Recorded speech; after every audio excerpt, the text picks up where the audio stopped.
Buenas tardes a todos. Muchísimas gracias, Claudia, a todos los organizadores por invitarnos y tenernos en cuenta para estas jornadas.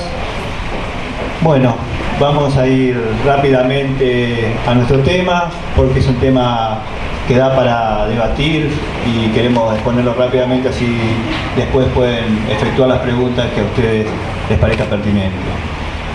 Es un trabajo que iniciamos con los compañeros aquí, Miguel, Daniel Suárez, Patricio Harrison y otros compañeros en el año 2006 en la Facultad de Ciencias Naturales y Museo de la Universidad Nacional de La Plata. Un trabajo que es un trabajo militante sobre todas las cosas, por eso es para nosotros muy importante estar aquí hoy en este marco, en estas jornadas. Nosotros en el 2005 presenciamos dentro de la facultad un reclamo de las comunidades originarias, tanto originarias de Bolivia como originarias de Argentina, comunidades quechua, aymara, comunidades Cuom, que le pedían a las autoridades del Museo de La Plata, donde nosotros habíamos estudiado, que retiren de exhibición los restos de las momias de Tiahuanaco y otros restos humanos de los pueblos originarios que estaban allí en exhibición. Ese 2005 se realizaron jornadas, se juntaron firmas, se presentó un proyecto de retiro. La misma directora del Museo de La Plata, que hace ya más de 16 años que es directora, fíjense la importancia del pedido de las comunidades, avaló el pedido, pero la Facultad de Ciencias Naturales, a la que el museo pertenece, lo rechazó en diciembre de 2005.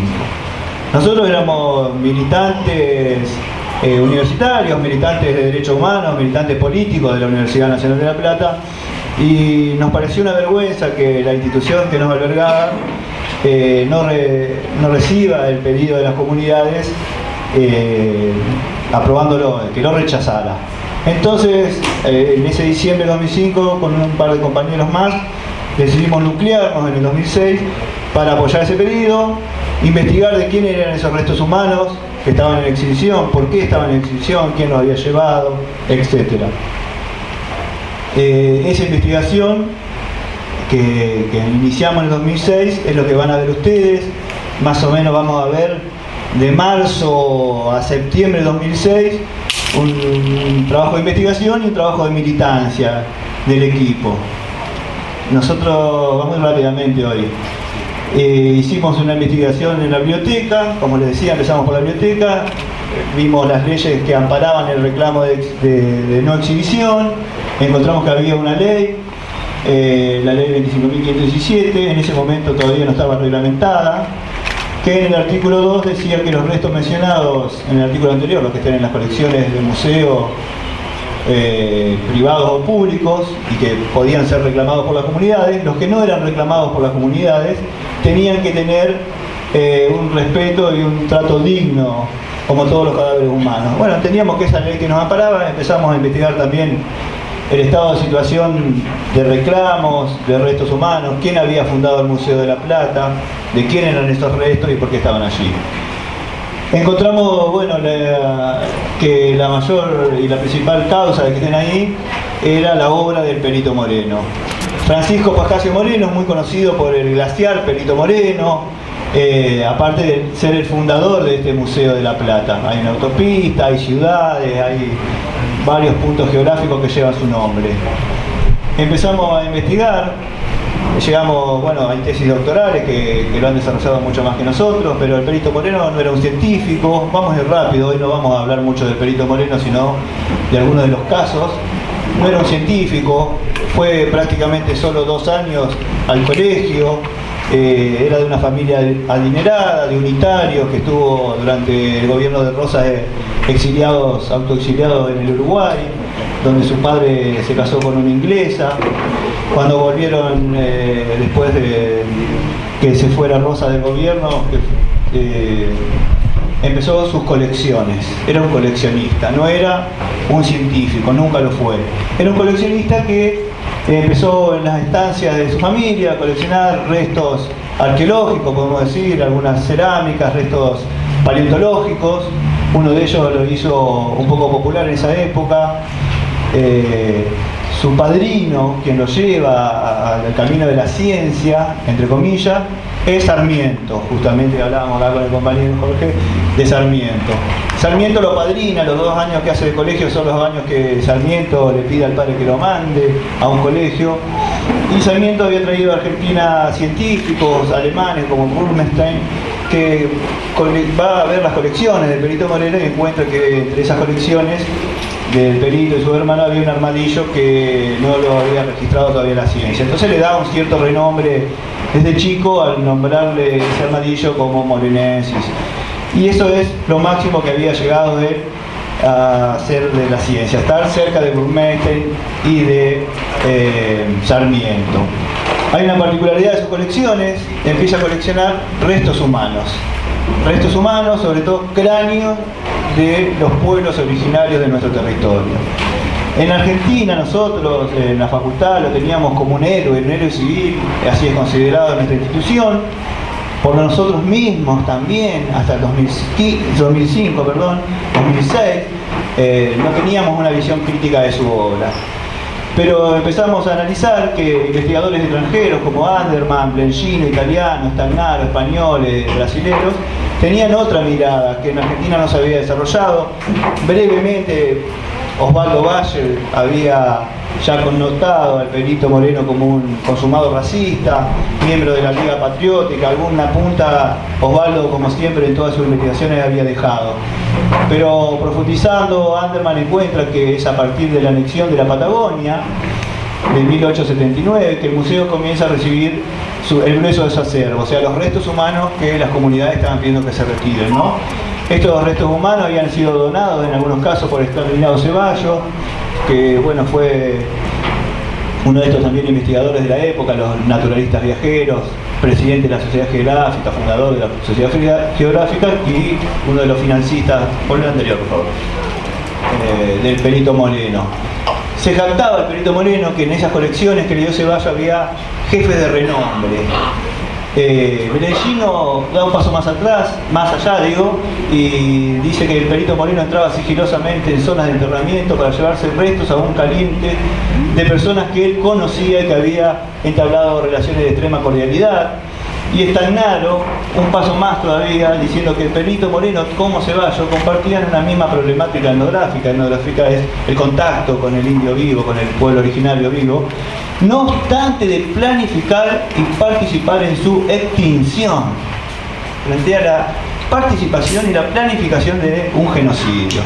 Nosotros como conclusión llegamos que el rol del Museo de la Plata es un rol geopolítico para legitimar la apropiación de 42 millones de hectáreas que estaba haciendo el Estado Nacional roquista, ¿no? Ahora sí lo siguiente. Bueno, en esa investigación profundizamos ampliamente en la vida de Perito Moreno. Encontramos, bueno, que el primer museo que tuvo fue una casa que el padre le compró, ya tenía un esqueleto y está él con un esqueleto. No viene el caso hoy profundizar, nos vamos a centrar un poco más en los casos del Museo de la Plata. El Museo de la Plata fue fundado en la ciudad de La Plata en 1884 por la generación del 80. La ciudad de La Plata fue toda planificada con un sentido bastante progresista, si se quiere. Esa era la intención que se le quería dar, con la visión de la generación del 80, ¿no? Bueno, este power está armado más general.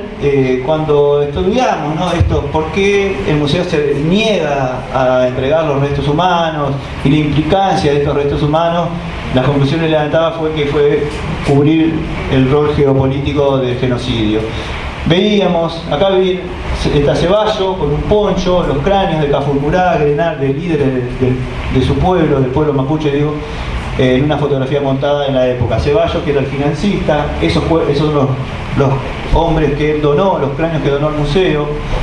¿Por qué estábamos hablando de esto? Porque cuando analizamos la vida del Perito Moreno, cuando fue enterrado en Bariloche, en el lago, enfrente del lago Nahuel Huapi, en lo que hoy se llama la isla Centinela, fue enterrado con honores militares y veíamos que sobre el ataúd estaban los ponchos, esos mismos ponchos que tenía Ceballos puesto, de Pincén, de Catriel y de Saigüe, los máximos líderes de la resistencia indígena de esa época en provincia de Buenos Aires y en el Saigüe, allá en el sur. Bueno, son fotos, verán, era una dictadura, típicos gorros alemanes, etc. Bueno, estábamos investigando entonces quién llevó los restos. El perito Moreno, con algunos donadores, entre comillas, ¿no? Donantes de restos humanos. ¿De quién eran esos restos? Bueno, veíamos cuando empezamos a investigar las leyes que amparaban, leyes nacionales, internacionales, el estado de la situación, el estado del arte, quién había investigado estos temas de restituciones o de retiro de exhibición, de quiénes eran los restos. Algunos de los restos que se encuentran en museos, que fueron llevados por el perito Moreno, por ejemplo, son el de Catriel, Cipriano Catriel. Vamos a ver, hoy no vamos a profundizar mucho, pero bueno, está vestido con uniforme del ejército. Esto se llama, son los indios amigos. Vamos a ver que no es tanto de un lado o del otro, sino el enemigo, el amigo, sino que son integrados al Estado, después son tratados como enemigos. Pero ese ir y venir no lo vamos a tratar ahora, se puede preguntar, pero lo vamos a ver reflejado en muchas de las fotografías. Muerto ya Cipriano, en una interna también, en esto que les digo, no son los pueblos originarios del otro, sino en una interna unitaria, se levanta a favor de Mitre. Mitre, como la mayor parte de sus batallas las pierde, y Mitre sobrevive, pero Catriel es ajusticiado en esa interna de unitarios y le cortan la cabeza.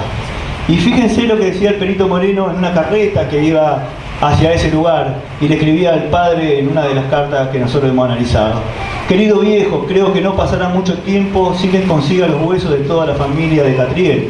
Ya tengo el cráneo del célebre Cipriano y el esqueleto de su mujer Margarita.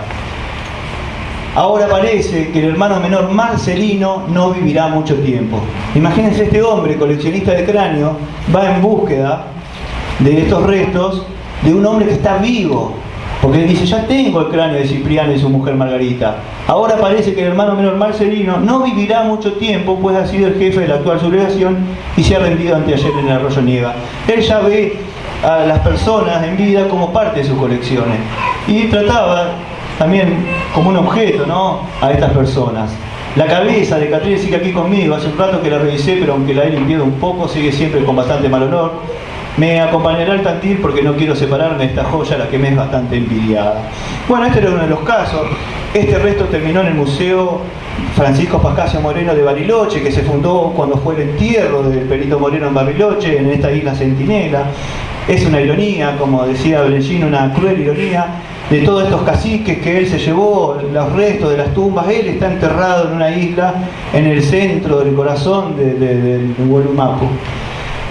Y hablaba, bueno, de joyas envidiadas, ¿no? Este resto, este cráneo de Cipriano y otros catrileros están reclamados del año 1999. Este era el estado de situación que nosotros veíamos. Hay reclamos de los pueblos originarios, no solo de retiro, sino de restitución.